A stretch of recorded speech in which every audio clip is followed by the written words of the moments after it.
नमस्कार दोस्तों, जय श्री राधे कृष्णा। आज हम आपके लिए गुरुवार व्रत की पूरी कथा, जिसे सुनने से मिलेगी देव बृहस्पति की कृपा। कथा सुनने के बाद आप हमारे चैनल को सब्सक्राइब करें, बेल आइकन को प्रेस करें ताकि हमारी वीडियो की नोटिफिकेशन सबसे पहले आप तक पहुंचे।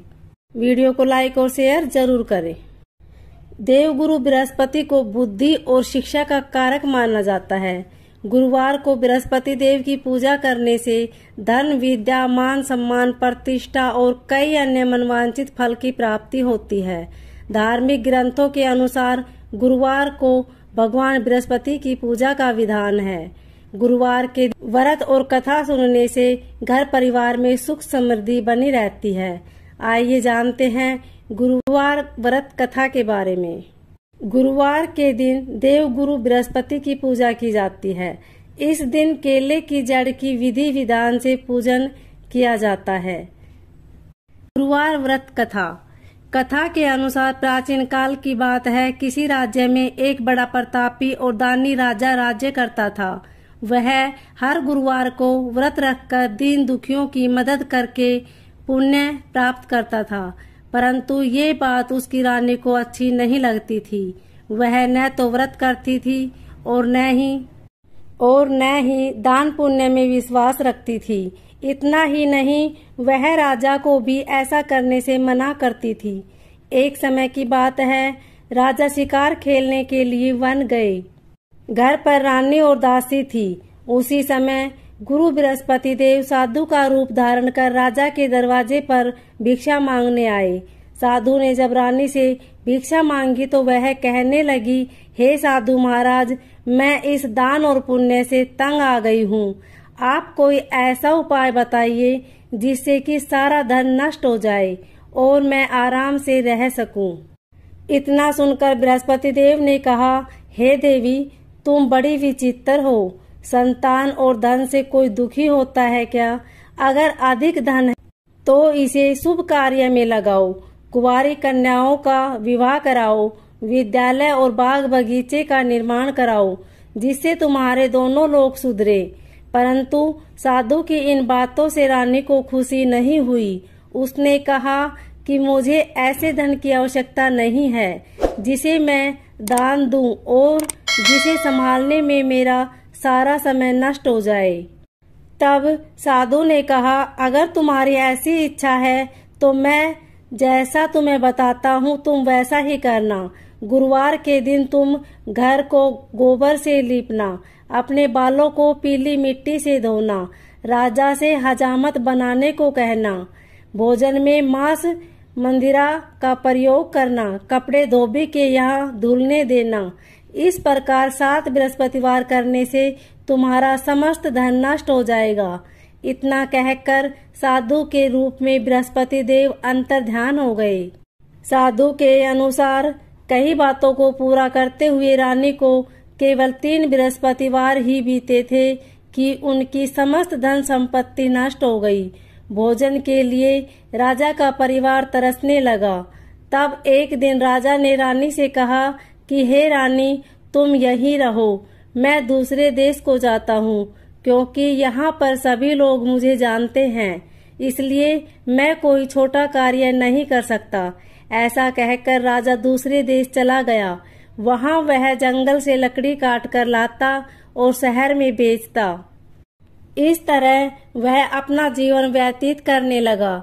इधर राजा के परदेश जाते ही रानी और दासी रहने लगी। एक बार जब रानी और दासी को 7 दिन तक बिना भोजन के रहना पड़ा तो रानी ने अपनी दासी से कहा, हे दासी, पास ही के नगर में मेरी बहन रहती है।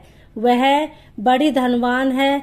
तू उसके पास जा और कुछ ले आ ताकि थोड़ी बहुत गुजर बसर हो जाए। दासी रानी की बहन के पास गई। उस दिन गुरुवार था और रानी की बहन उस समय बृहस्पतिवार व्रत की कथा सुन रही थी। दासी ने रानी की बहन को अपनी रानी का संदेश दिया, लेकिन रानी की बड़ी बहन ने कोई उत्तर नहीं दिया। जब दासी को रानी की बहन से कोई उत्तर नहीं मिला तो वह बहुत दुखी हुई और उसे क्रोध भी आया। दासी ने वापस आकर रानी को सारी बात बता दी। ये सुनाकर रानी ने अपने भाग्य को कोसा। उधर रानी की बहन ने सोचा कि मेरी बहन की दासी आई थी, परंतु मैं उससे नहीं बोली, इससे वह बहुत दुखी हुई होगी। वह कथा सुनकर और पूजा समाप्त करके वह अपनी बहन के घर आई और कहने लगी, हे बहन, मैं बृहस्पतिवार का व्रत कर रही थी। तुम्हारी दासी मेरे घर आई थी, परंतु जब तक कथा होती तब तक न तो उठते हैं और न ही बोलते हैं, इसलिए मैं नहीं बोली। बताओ दासी क्यों आई थी? रानी बोली, बहन तुमसे क्या छिपाऊं, हमारे घर में खाने तक को अनाज नहीं है। ऐसा कहते कहते रानी की आंखें भर आई। उसने दासी समेत पिछले 7 दिनों से भूखे रहने की बात अपनी बहन को बता दी। रानी की बहन बोली, देखो बहन, भगवान बृहस्पति देव सबकी मनोकामना को पूर्ण करते हैं। देखो शायद तुम्हारे घर में अनाज रखा हो। पहले तो रानी को विश्वास नहीं हुआ, पर बहन के आग्रह करने पर उसने अपनी दासी को अंदर भेजा तो उसे सचमुच अनाज से भरा एक मिल गया। ये देखकर दासी को बड़ी हैरानी हुई। दासी रानी से कहने लगी, हे रानी, जब हमको भोजन नहीं मिलता तो हम व्रत ही तो करते हैं, इसलिए क्यों ना इससे व्रत और कथा की विधि पूछ ली जाए ताकि हम भी व्रत कर सके। तब रानी ने अपनी बहन से बृहस्पतिवार व्रत के बारे में पूछा। उसकी बहन ने बताया, बृहस्पतिवार के व्रत में चने की दाल और मुनक्का केले की जड़ में अर्पित करे तथा दीपक जलाए, व्रत कथा सुने और पीला भोजन ही करे। इससे बृहस्पति देव और भगवान विष्णु प्रसन्न होते हैं। व्रत और पूजा की विधि बताकर रानी की बहन अपने घर को लौट गई। 7 दिन के बाद जब गुरुवार आया तो रानी और दासी ने व्रत रखा। वह गुड़साल में जाकर चना और गुड़ लेकर आई, फिर उससे केले की जड़ तथा विष्णु भगवान की पूजा की। अब पीला भोजन की चिंता को लेकर दोनों बहुत दुखी हुई, क्योंकि उन्होंने व्रत रखा था, इसलिए बृहस्पति देव उनसे प्रसन्न थे। वह एक साधारण व्यक्ति का रूप धारण कर 2 थाली में पीला भोजन दासी को दे गए। भोजन पाकर दासी प्रसन्न हुई और फिर रानी के साथ मिलकर भोजन ग्रहण किया। उसके बाद वह सभी गुरुवार को व्रत और पूजा करने लगी। बृहस्पति देव की कृपा से उसके पास फिर से संपत्ति आ गई, परंतु रानी फिर से पहले की तरह आलस्य करने लगी। तब दासी बोली, देखो रानी, तुम पहले भी इसी प्रकार आलस्य करती थी। तुम्हें धन रखने में कष्ट होता है, इस कारण सभी धन नष्ट हो गया, और अब जब देव बृहस्पति की कृपा से धन मिला है तो तुम्हें फिर से आलस्य होने लगा है। रानी को समझाते हुए दासी कहती है कि बड़ी मुसीबतों के बाद हमने ये धन पाया है, इसलिए हमें दान पुण्य करना चाहिए, भूखों को भोजन कराना चाहिए और धन को शुभ कार्य में खर्च करना चाहिए।